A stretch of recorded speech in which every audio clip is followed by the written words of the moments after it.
Assalamualaikum warahmatullahi wabarakatuh.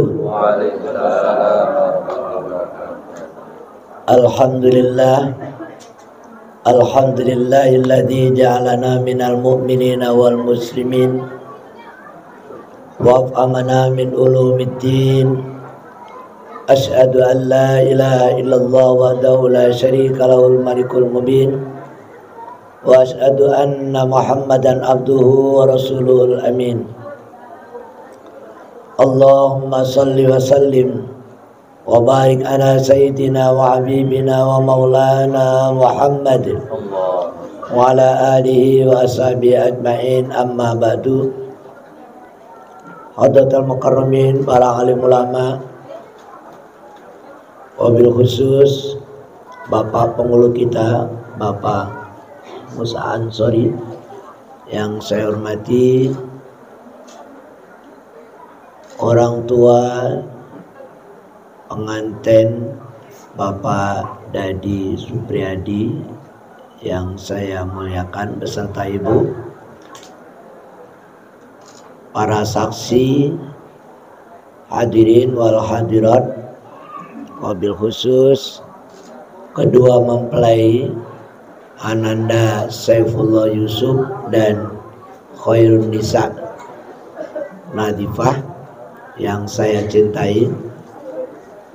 Alhamdulillah, kita bersyukur kepada Allah Subhanahu wa taala pada pagi hari yang cerah ini Allah mentakdirkan kita bisa menjadi saksi daripada pelaksanaan syariat ijab kabul Ananda berdua yang baru saja dilaksanakan.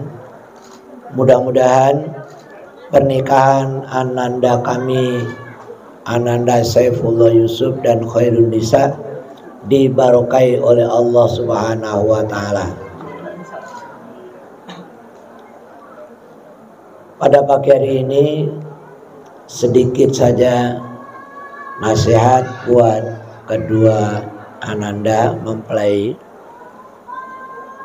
Allah Ta'ala telah berfirman, bismillahirrahmanirrahim, wa min ayati an khalaqalakum min anfusikum azwajan litaskunu ilaiha wa ja'ala bainakum mawaddatan wa rahmah inna fi dzalika laayatil liqaumin yatafakkarun. Sebagai pertanda kekuasaan Allah, di antaranya Allah menciptakan manusia ini berjodoh-jodoh, berpasang-pasangan. Oleh karena itu hakikatnya jodoh itu yang memberi, yang mengantarkan adalah Allah. Termasuk Ananda Khairun Nisa pada pagi hari ini telah mendapatkan suami, pasangan. Kita nggak tahu kemarin dari mana dapatnya, apa dari teman, apa dari sendiri, apa dari orang tua. Yang jelas itu Allah yang menjodohkan. Allah menjodohkan semua manusia, semua kita itu lantaran sudah dicatat jauh-jauh hari bahwa si A dan si B ini jodohnya ini, jodohnya itu. Jadi baik yang masih jomblo, yang sekarang belum punya jodoh, itu yakinlah bahwa jodoh Anda sekarang sudah ada. Seperti sekarang yang kita saksikan, Ananda Saifullah Mahfud ini juga sudah dicatat oleh Allah dan ditakdirkan pada hari ini telah menjadi pasangan yang sah, suami istri. Tadi kita saksikan sudah dapat SIM-nya. Ada SIM hijau, ada SIM coklat. Ini sebagai tanda resmi, ya, sebagai tanda resmi antara kedua mempelai ini sah menurut Undang-Undang tahun 74, Undang-Undang RI tentang pernikahan, dan juga menurut syariat Islam. Syarat rukunnya sudah terpenuhi tadi.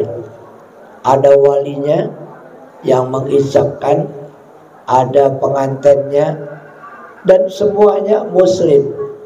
Insya Allah, kalau itu semua muslim, maka sah, dijamin menurut syariat. Yang kedua, bahwa di dalam pernikahan Anda dan aku berdua, di dalam pernikahan itu gampang-gampang susah. Sudah banyak pengalaman yang dialami oleh orang tua kalian, oleh orang tuanya Ananda Saifullah, ataupun oleh orang tua Ananda Khairun Nisa. Keberkahan di dalam rumah tangga itu yang disebut keluarga yang sakinah. Sakinah itu damai, tentram, aman, nyaman. Jadi orang berkeluarga itu agar supaya sakinah, agar supaya keluarganya damai, ada dua syarat. Syaratnya apa? Yang pertama mawaddah, ay mahabbah, warahmah ay safaqah. Apa mawaddah? Mawaddah itu rasa cinta. Contoh tadi misalnya, baru saja Saifullah mau mencium keningnya Khairun Nisa, deg-degan, ya, bergetar, kumisnya sampai bergerak-gerak. Loh, iya, tadi kita saksikan bergetar. Kenapa bergetar? Itu ada mahabbah, ada rasa cinta. Jadi mawaddah itu rasa cinta. Ibaratnya orang kalau kesenggol listrik, kesetrum listrik, gitu. Saifullah Mahfud kesenggol Khairun Nisa, pasti bergetar, gitu. Ya, ngaku apa ngaku? Ya, itu sudah takdir dari Allah. Maka Imam Maliki itu salah satu batalnya wudhu, kalau kesentuh wanita yang bukan mahramnya, kalau dia timbul rasa gitu, rasa seret, batal wudhunya. Nah, berarti ada manusia yang seperti itu, tidak peduli tua atau muda. Wah, dia kan Saifullah kan memang anak muda. Jangankan yang muda, yang udah kakek-kakek juga masih bisa. Iya, kena tiang listrik bisa kesetrum. Iya. Makanya ada kayak kakek umur 71 kawin sama cewek umur 19 tahun. Lah ada. Apa ada setrumnya? Lah buktinya ya ada. Itu namanya mawaddah. Nah, kelanggengan berumah tangga itu syarat utamanya ada mawaddah. Selagi masih ada cinta antara berdua, insya Allah semuanya dikerjakan ringan. Suami bekerja keras di kantor, berangkat pagi, pulang petang, atau berangkat pagi, pulang sore, atau bahkan pulang malam, tidak mengenal lelah, tidak mengenal capek, karena ada rasa cinta terhadap istrinya. Demikian juga istrinya sibuk bekerja, ngurus suaminya. Kalau orang Inggris, istri itu tugasnya cuma 3. Apa? Pak, sumur, kasur, dapur. Itu tugas istri. Itu mirip-mirip dengan ajaran Islam. Apa itu? Kalau di kasur berarti melayani suami. Seorang istri harus cantik terus di hadapan suami. Idza nadarta sarratka. Itulah kriteria istri yang solehah. Jadi istri itu merawat cinta, merawat mawaddah terus. Sehingga bagaimana caranya suami saya itu ketika memandang saya sudah tidak ingin melirik yang lain. Itu tugas daripada istri di kasur. Kalau sudah selesai di kasur, ke sumur, ngapain? Mandi besar. Nah, setelah itu apa? Ke dapur. Kenapa dapur? Dalam Al-Quran ada namanya surat Al-Ma'idah. Apa maksudnya Al-Ma'idah? Hidangan makanan. Tugas istri menghidangkan makanan buat sang suami. Jangan ketika suami datang pulang, mah makan ya, makan sendiri. Situ udah gede juga, masa minta ditemenin, minta disuapin. Itu bukan istri yang soleh. Istri yang solehah ditawarin, ayo bang, panggilnya apa? AA. Ayo AA, Ipul, yuk makan yuk, Nisa temenin. Nah, itu salah satu ciri atau tanda istri yang solehah. Bukan suaminya suruh makan sendiri, istrinya makan sendiri. Bila perlu makan satu piring berdua. Itulah salah satu cara merawat mawaddah. Yang kedua, warahmah. Yang anak-anak biasanya semoga samawa ya. Samawa apa samawa? Sakinah, mawaddah, warahmah. Tidak bisa digandeng. Mawaddah warahmah itu pondasi. Pondasinya apa agar supaya sakinah? Tadi pertama ada rasa cinta. Istri mencintai suami.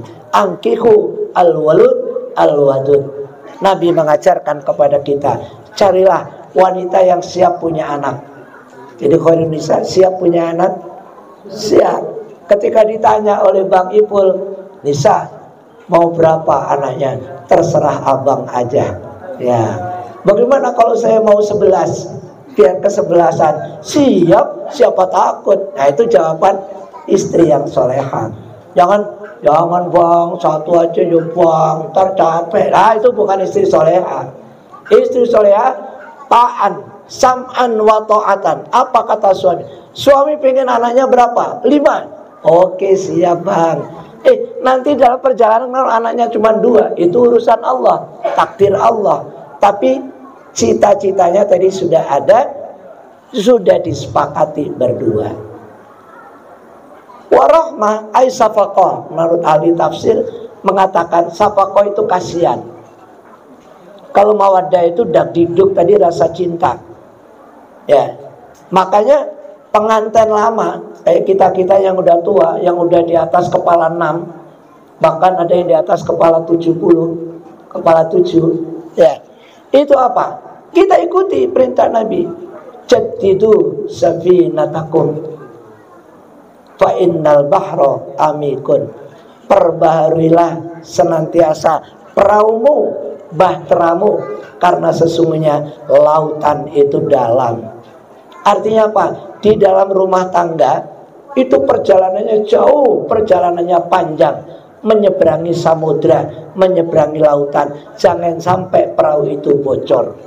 Kalau perahu itu bocor di tengah jalan, maka yang tenggelam bukan hanya suami saja, yang tenggelam bukan istri saja, tapi dua-duanya akan kerem di dalam lautan.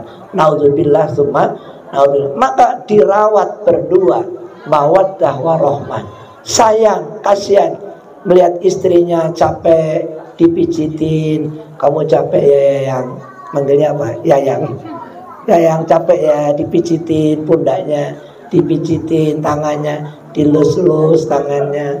Kamu capek ya yayang. Itu sayang, safaqah. Ya, kasihan melihat bekerja sendiri, kelutak-kelutik di dapur, masak, nyuci piring. Nanda Saiful tidak segan-segan datang ke dapur. Ya yang apa yang bisa saya kerjakan? Itu bang, bawang belum diiris, tolong bantuin iris bawang. Boleh nggak laki ngiris bawang? Pak, Bu, boleh nggak? Nggak boleh? Boleh. Kemarin ada teman saya dari pengadilan negeri curhat. Ya, curhat. Begini katanya, Pak, saya ini orang Betawi, istri saya orang Padang. Orang Betawi itu pamali suruh ke dapur katanya. Masa bini saya suruh jemur saya katanya. Jadi istrinya nyuci di mesin cuci, suaminya disuruh jemur di depan di halaman rumah. Pamali Pak, saya orang Betawi katanya itu. Emang kenapa pamali? Ya nggak boleh, itu tradisi kami katanya. Tapi Pak, lama-lama saya melihat ada tetangga suaminya orang Padang. Lah kok tiap pagi dia ikut jemur pakaian di depan rumah. Hanya saya malu juga katanya, saya ikut. Itu benar, ikuti saya benar. Jadi suami boleh membantu istri di dapur, bantu apa yang itu namanya realisasi dari warahmah tadi. Sayang, kasihan. Istri juga begitu. Ada pekerjaan suami, mungkin suami bawa lemburan pulang, kerja di laptop sampai tengah malam, temenin. Bila perlu Bang Ipul bikinin kopi. Ya, Bang ini bikinin kopi.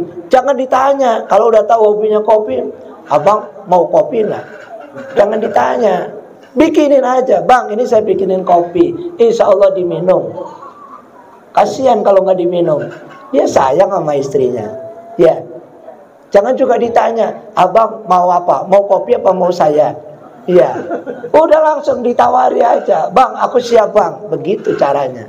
Itu merawat, namanya mawaddah warahmah. Dalam bahasa kita, cinta dan kasih. Cinta dan kasih itu dirawat sejak ijab qabul hari ini sampai kapan? Sampai akhir hayat kita. Insya Allah kalau itu terawat dengan baik, maka kita akan mendapatkan keluarga yang sakinah. Dan itu sesuai dengan hadis Nabi kita Muhammad SAW, tungkahul mar'atu li arba'in. Umumnya orang laki itu kalau cari calon istri karena 4 perkara. Yang pertama maliha, karena dia kaya, dia udah punya gaji. Wah, calon bini saya duitnya banyak. Itu maliha. Itu menurut Nabi. Yang kedua, wali hasabia, karena keturunannya. Wah, ini anaknya Pak Lurah. Wah, ini anaknya Pak Camat. Boleh nggak? Boleh, boleh aja. Ada lagi yang umum, li jamalia, karena cantiknya. Jadi kayak Nanda Ipul ngelihat Khairul Nisa, oh cantiknya bagaikan bidadari. Ya, itu li jamalia. Boleh nggak nikah melihat perempuan karena cantik sebagai alasan menikah? Boleh. Tapi yang paling utama, fakfar bidzatiddin, carilah wanita yang punya agama. Carilah wanita yang rajin sholatnya, yang rajin ibadahnya. Carilah wanita yang istilahnya bibit unggul. Karena suksesnya anak itu semua tergantung ibunya, bibitnya. Kalau orang Betawi bilang biangnya, anak mah tergantung biangnya. Jadi biang itu siapa? Aku sendiri juga baru tahu orang Betawi. Saya punya 2 biang Pak. Ya Allah. Ada orang Klender, wali santri. Saya tanya, Pak anaknya berapa sih Pak? 25. Hah? 25? Iya Pak Ustadz, tapi 2 biang katanya. Ya rupanya biang itu istri. Jadi carilah biang itu bibit unggul. Bibit unggul. Fatfar bidzatiddin. Carilah wanita yang punya agama, yang akhlaknya baik, yang sopan, yang taat. Melihat begitu kita ajak pergi, Nanda Ipul ngajak pergi Khairul Nisa, dia pamitan dulu sama Pak Dadi, sama Ibu Yuja, ya cium tangan orang tuanya. Itu salah satu tanda istri yang soleha. Kalau kemarin belum istri, itu sebagai tanda calon istri yang soleha. Tidak usah khawatir, taribat yadak, kamu masih akan bahagia. Kamu tinggal kerja seharian, bahkan mungkin 2 hari di luar kota, aman. Nisa aman insya Allah. Siapa yang jagain? Allah. Karena dia orang yang beragama. Taribat yadak. Jadi carilah wanita yang beragama, wanita yang akhlaknya baik, ibadahnya baik, insya Allah aman lahir batin. Demikianlah nasihat singkat ini, mudah-mudahan bermanfaat, khususnya bagi 2 mempelai dan bagi kita pada umumnya. Adanallahu wa iyyakum ajmain. Wallahul muwaffiq ila aqwamit thoriq. Wassalamualaikum warahmatullahi wabarakatuh.